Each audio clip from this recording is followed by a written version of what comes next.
como é que a gente faz o exorcismo e nessas três ações ou nesses três espaços?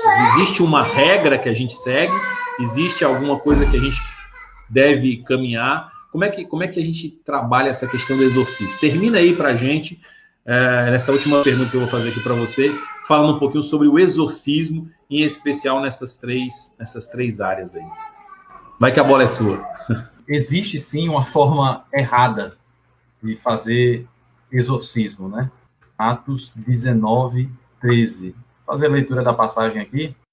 Alguns judeus, exorcistas ambulantes, tentaram invocar o nome do Senhor Jesus sobre possessos de espíritos malignos, dizendo: enconjuro-vos por Jesus, a quem Paulo prega. E veja, mesmo depois da ascensão de Jesus, os demônios continuavam possuindo pessoas, né? Isso é um fato importante. Essa é uma passagem muito importante nesse sentido, de Atos 19. O evangelho já tinha sido anunciado aos gentios e ainda assim, ainda existiam pessoas possessas. Inclusive, o texto diz que pelas mãos de Paulo, o verso 11 do capítulo 19, diz: pelas mãos de Paulo, ele fazia milagres extraordinários, a ponto de levar os enfermos lenços e aventais de uso pessoal, diante dos quais as enfermidades fugiam das suas vítimas e os espíritos malignos se retiravam. Então, Paulo, a ele foi concedido tal dom, né, apostólico, que se alguém aparecesse ali com o espírito fugiria dele. Paulo, digamos assim, só com a sua presença já exorcizava, né? Isso é um fato importante, porque alguém pode dizer assim, tem palavra mágica, né? Tem alguma expressão que tem que dizer, tem algum símbolo, alguma água benta, algum amuleto, algum crucifixo que eu preciso estar lá na hora, né? Coisas de metal, ou sei lá o que a cultura popular fala sobre como deve ser expulsado o demônio, né? Mas Paulo aqui, ele não fez nada, né? Ele não fez nada. Isso, irmãos, é uma declaração da autoridade apostólica de Paulo, né? É uma declaração da autoridade apostólica de Paulo. Ele tanto curava, né, quanto expulsava demônios, as enfermidades fugiam das vítimas e os espíritos também fugiam. Então é interessante isso. A enfermidade fugir. E o espírito também se retirar. Na Idade Média, as pessoas acreditavam que a gripe ela se dava em algumas pessoas por causa de demônio. Então a gripe ela existia por causa de demônio. Uma das hipóteses de onde vem o nome influenza, né? Influenza é da ideia de influência maligna. Então a pessoa estava possuída por um espírito maligno, é por isso que ela está gripada, por isso que ela febre, dor de cabeça, está deitada na cama, tal, influência maligna. E possivelmente daí veio essa expressão que é usada para gripe, né? Quem sabe Covid também não é um demônio que passa pelo espirro, mas aqui as coisas estão associadas. Um demônio territorial chinês. Chinês que passa pelo espirro. Mas aqui as coisas estão associadas, irmãos. No texto, veja que a enfermidade foge da vítima, né? Então, é como se a enfermidade ela estivesse aqui personificada. A palavra usada é interessante para nós. E associado a isso é dito, os espíritos se retiravam.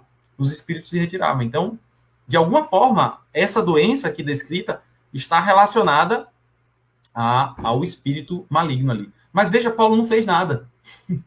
A sua autoridade apostólica fez com que o demônio se retirasse, né? Então, assim, algo maravilhoso, mas que nos ensina que não existe palavra mágica, né? Não existe, assim, o abracadabra do exorcismo, da expulsão demoníaca. Já o verso 13 vai dar um outro exemplo, então, contraponto aqui de péssimos exorcistas.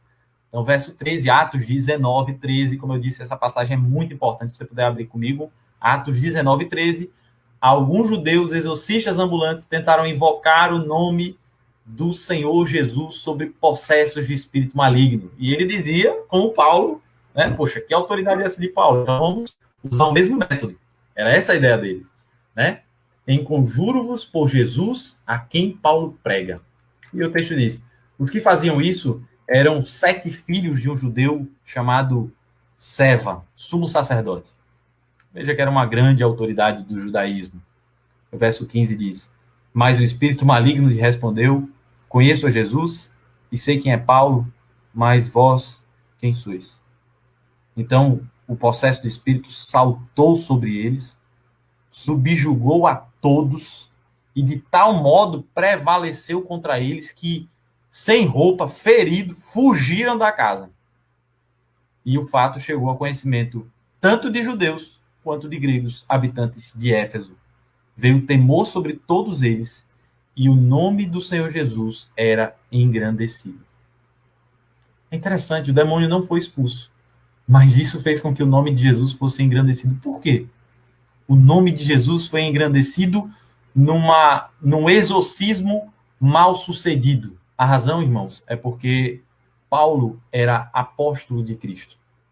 Paulo era alguém que conhecia a Cristo. Ele não estava simplesmente mencionando o nome, ele não estava dizendo uma palavra, não era abracadabra. Era alguém que tinha intimidade com Cristo, era alguém que tinha relacionamento com Cristo. E na medida que Paulo fazia isso de maneira maravilhosa, mas judeus tentavam fazer isso só pela palavra-chave, aqui o nome mágico, e não conseguiam, era o nome de Cristo que era engrandecido. E é isso que tem que acontecer todas as vezes que alguém for para um exorcismo.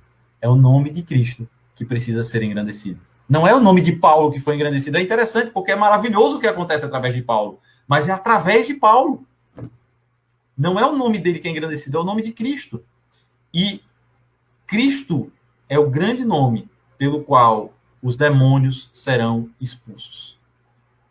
Cristo é o nome pelo qual os demônios serão expulsos. Isso não significa simplesmente falar a palavra Jesus.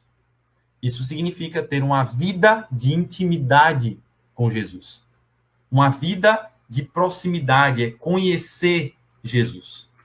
Para conhecer Jesus, precisamos, dentre outras coisas, ter uma vida de oração. Para conhecer Jesus, precisamos ter uma vida de jejum. Interessante que lá em Marcos, capítulo 9, Pedro e alguns apóstolos haviam participado do maravilhoso evento do Monte da Transfiguração. Mas quando eles descem do monte, ou quando Cristo desce do monte, melhor dizendo, os discípulos que já haviam expulsado outros demônios estavam com dificuldade de expulsar um demônio. Discípulos de Jesus, crentes verdadeiros, seguidores de Cristo, não conseguiram expulsar o demônio de um jovem possesso. Marcos 9, 14 em diante. E a situação dificultou. Jesus então entra ali em cena e ele diz, que geração incrédula. Até quando vocês vão sofrer? E aí o demônio já estava ali espumando, caindo por terra. E aí Jesus diz, há quanto tempo? E finalmente Jesus expulsa aqueles demônios.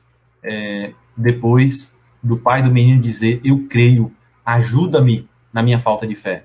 Então, sem fé é impossível agradar a Deus, é necessário haver fé, mas as palavras de Jesus, ao final desse ato, né, quando os discípulos perguntaram a eles, em particular, elas são especialmente importantes para nós, irmãos. O texto de Marcos 9, 28 e 29 diz, quando entrou em casa, os seus discípulos lhe perguntaram em particular, por que não podemos expulsá-los? E o verso 29 diz, esta casta não pode sair senão por meio de oração e jejum. Algumas pessoas podem pensar, poxa, oração e jejum é uma forma de barganhar? Oração e jejum o que é oração e jejum, né? Oração e jejum, irmãos, é aquilo que nos faz ter intimidade com Deus. Oração e jejum é aquilo que nos faz conhecer o nome de Cristo. Conhecer a pessoa de Cristo e não apenas proferir o nome de Cristo. Então, não adianta você tentar expulsar um demônio pelo nome de alguém que você não conhece. É necessário conhecer a Deus, ter relacionamento com Deus, conhecer a pessoa do nosso Senhor Jesus Cristo. E, em última instância, quem expulsa o demônio é sempre Deus. Nunca é você, nunca é o seu poder, nunca é a sua capacidade ou a sua experiência. É Deus quem faz isso. É Deus quem pode, de maneira maravilhosa, trazer libertação a vidas que estão opressas e possuídas por demônios, né? Então, nosso trabalho é um trabalho de orar, é um trabalho de interceder, é um trabalho de pedir a Deus que transforme aquela vida que está oprimida, aquela vida que está possessa, pedir a Deus que, de fato, mude essa situação, essa circunstância. Nessa mesma passagem de Marcos 9, também está lá em Mateus 17, e a resposta registrada por Mateus é basicamente a mesma: esta casta não se espere senão por meio de oração e jejum. Então, isso é necessário, intimidade com Deus, vida com Deus.